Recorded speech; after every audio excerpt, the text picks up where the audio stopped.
بسم اللہ الرحمن الرحیم۔ میں موجود ہوں اس وقت کشمیر کے اندر اپنے آبائی علاقے میں، اور پچھلے سال جو یہ سیزن گزر رہا تھا اس وقت بارشیں بھی بہت زیادہ تھی، برف باری بھی تھی، اور اس سال جو ہے وہ ماہ نومبر بھی، دسمبر بھی اور جنوری بھی تقریباً آدھا گزر ہی چکا ہے، تو بارشوں کا کوئی نام و نشان نہیں ہے، برف باری بھی نہیں ہوئی ہے، اور جس کے باعث جو ہے نا وہ پانی کی یہاں شدید کمی ہو گئی ہے، اور اس کے علاوہ بیماریاں وغیرہ بھی بہت بڑھ گئی ہیں۔ تو اللہ تعالیٰ سے دعا کریں سب کہ اللہ تعالیٰ ہمارے گناہوں کو معاف فرمائے اور باران رحمت نازل فرمائے، کیونکہ ہم گناہ گار ہیں، بندے تو صرف مانگ سکتے ہیں، اللہ تو صرف کن کہہ دے تو سب کچھ ممکن ہو جاتا ہے۔ ہم خود کو اگر اللہ کے راستے میں ڈال دیں تو وہی ہماری پریشانیاں ختم کرنے والا ہے۔ مشکل بہت چھوٹی ہے لیکن اللہ بہت بڑا ہے۔ انسان کے ہاتھ میں صرف کوشش ہوتی ہے، کامیابی تو اللہ تعالیٰ دیتا ہے۔ جب کہہ نہ پاؤ تو رو لیا کرو، اللہ سب جانتا ہے، وہ سب کی سنتا ہے۔ لاکھوں کروڑوں درود و سلام محمد صلی اللہ علیہ وسلم اور آپ صلی اللہ علیہ وسلم کی آل پر۔ پچھلی ویڈیو میں نے جو گفتگو کی تھی اس میں ہم نے جو نا بات کی تھی سوشل میڈیا کے استعمال کے بارے میں۔ اب سوشل میڈیا کی جتنی بھی چیزیں تھیں وہ میں نے آپ سے شیئر کی تھیں، تو آج ہم یہ بات کرتے ہیں کہ معاشرے کے اندر اس کے علاوہ بھی بہت ساری ایسی برائیاں ہیں جو پھیلی ہوئی ہیں، نہ چاہتے ہوئے بھی ہم وہ برائیاں کر رہے ہیں، اور ہم اس میں جو نا خود کو گناہ گار بھی تصور نہیں کر رہے ہیں۔ اور اگر آپ کسی سے پوچھیں گے کہ ان برائیوں کے بارے میں تو سب کہہ دیں گے جی ہمارے اندر تو یہ کوئی برائی نہیں ہے، تو لوگوں کے اندر برائی ہے۔ اب ہر کوئی اگر یہ کہے کہ میرے اندر برائی نہیں ہے تو پھر لوگ کون ہوئے، کس کے اندر یہ برائی ہوئی؟ معاشرے کے اندر بہت ساری ایسی برائیاں پھیلی ہوئی ہیں جس کے پاس جو ہے نا معاشرہ بھی جو ہے نا وہ تز بز کا شکار ہے، پریشانیاں ہماری دن بدن بڑھتی جا رہی ہیں۔ تو بعض قاتل ایسی برائیاں ہوتی ہیں، اخلاقی برائیاں ہیں، شرعی طور پر جو گناہ ہوتے ہیں، قانون جرم ہوتے ہیں، بہت ساری ایسی چیزیں جو ہم کرتے ہیں لیکن ہمیں ان باتوں کی کوئی خبر نہیں ہوتی ہے۔ اب سب سے پہلے جو ہمارے اندر جو سب سے زیادہ برائی پائی جاتی ہے وہ پایا جاتا ہے جھوٹ۔ اب جھوٹ کے بارے میں قرآن حکیم اور حدیث نبی صلی اللہ تعالی وسلم کے اندر بے انتہا جگہ پر ممانعت آئی ہے، اور آپ یہ یاد رکھیں کہ اگر کسی سے ہم مذاق میں بھی جھوٹ بولتے ہیں تو یہ بھی ہمارے نامہ اعمال کے اندر گناہ کاؤنٹ ہوتا ہے۔ مذاق کے اندر بھی جھوٹ نہیں بولنا چاہیے۔ آج شریعت البتہ 3 موقع ایسے ہوتے ہیں جہاں پر جھوٹ بولنے کی اجازت دیتی ہے، اور وہاں اجازت تو نہیں دیتی لیکن اگر وہاں جھوٹ بول لیا جائے تو اس کو شرعاً جو ہے نا وہ گناہ تصور نہیں کیا جاتا۔ پہلی چیز ہوتی ہے اگر آپ کے جھوٹ بولنے سے کسی کی جان بچ جائے تو وہاں یہ گناہ کاؤنٹ نہیں ہوتا، اس کو لکھا نہیں جاتا ہے۔ دوسرا، میاں بیوی کی جو دلجوئی کی گفتگو ہوتی ہے آپس میں، تو اس کے اندر جو جھوٹ بولا جاتا ہے وہ کاؤنٹ نہیں ہوتا ہے گناہوں کے اندر۔ اور تیسری جو چیز ہے حالت جنگ کے اندر، یعنی جنگ میں آپ دشمن کے ہاتھ لگ جاتے ہیں تو یا دشمن کو معلومات فراہم کرتے ہیں تو غلط معلومات فراہم کرتے ہیں، ہمارے پاس کیا اسٹریٹجی ہے، ہمارے پاس کیا حکمت عملی ہے، ہمارے پاس اسلحہ کتنا ہے، ہمارے پاس فوج کتنی ہے، یہ اگر آپ غلط معلومات آپ دشمن کو فراہم کرتے ہیں تو یہ جھوٹ جو ہوتا ہے، حالانکہ جھوٹ ہے لیکن یہ جھوٹ جو ہے نا وہ کاؤنٹ نہیں کیا جاتا۔ اس کے علاوہ جتنا بھی جھوٹ بولا جاتا ہے، مذاق میں بھی بولا جاتا ہے، وہ جھوٹ ہی کاؤنٹ کیا جاتا ہے۔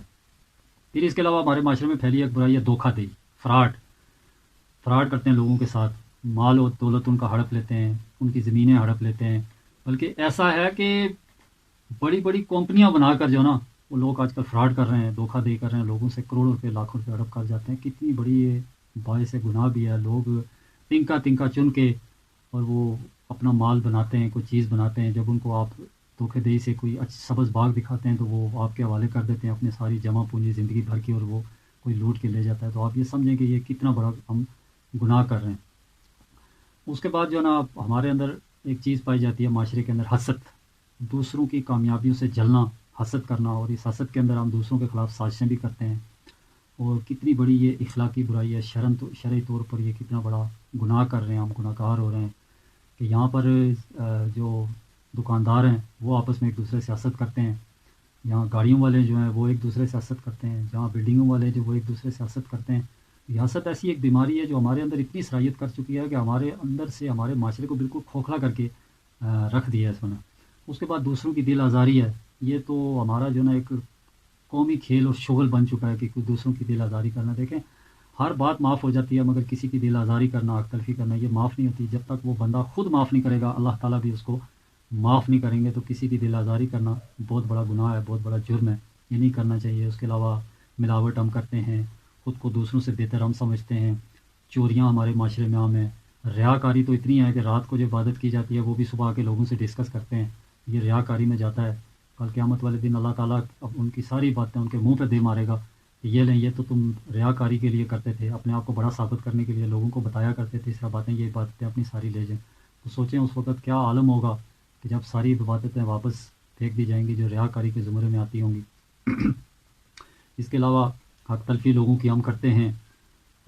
کاتمان حق، کاتمان حق یہ ہوتا ہے کہ آپ کے پاس ایسا علم ہے جو آپ یہ سمجھتے ہیں کہ میں نے دوسرے کو اگر بتا دیا تو وہ اس میں سے کوئی کامیابی حاصل کر لے گا. اس کو کاتمان حق کہتے ہیں. اس کو بعض احادیث کے اندر اس کو منع فرمایا کہ آپ کے پاس جو علم ہے، جو ہنر ہے، جو اچھی بات ہے، وہ دوسروں کو لازمی بتائیں. اور یہ اسی طرح جو ہوتا ہے کہ ایک فلاحی اسلامی معاشرے کا جو قیام ہوتا ہے وہ اسی طرح عمل میں لایا جا سکتا ہے جب ہم ایک دوسرے کی ہیلپ کریں، ایک دوسرے کی مدد کریں.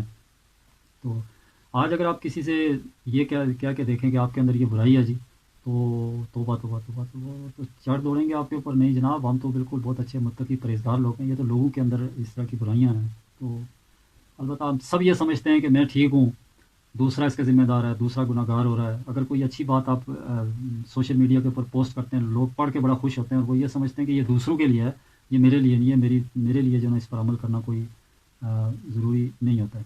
اب اسلامی فلاحی معاشرے کا قیام جو ہے وہ ہر مسلمان کا فرض ہوتا ہے، ہر مسلمان کا مقصد ہوتا ہے اور اس کے لیے کوشش کرنی چاہیے. تو اسلامی فلاحی معاشرہ جو ہوتا ہے یعنی کہ وہ لوگوں سے ہی بنتا ہے. نبی کریم صلی اللہ تعالیٰ علیہ وسلم نے کتنا خوبصورت اسلامی فلاحی معاشرہ یہاں تک کہ ریاست قائم کر کے دکھا دیا اپنے کردار و عمل سے. تو ہم ان کے ماننے والے ہیں، ان کے نقش قدم پر چلنے والے ہیں. اب دو صورتیں ہوتی ہیں اسلامی فلاحی معاشرہ قیام کرنا یا سسٹم کی بہتری کے لیے. دو چیزیں جو نا وہ ہوتی ہیں. ایک تو یہ ہے کہ آپ کی ریاست کا سسٹم بہت اچھا ہو، تگڑا ہو، قانون کی بالادستی ہو، عدل و انصاف ہو، اور وہ ضابطہ فوجداری کے اندر جتنے جرائم آتے ہیں ان پر تو کنٹرول کرتی ہے، ان پہ سزائیں ہوتی ہیں.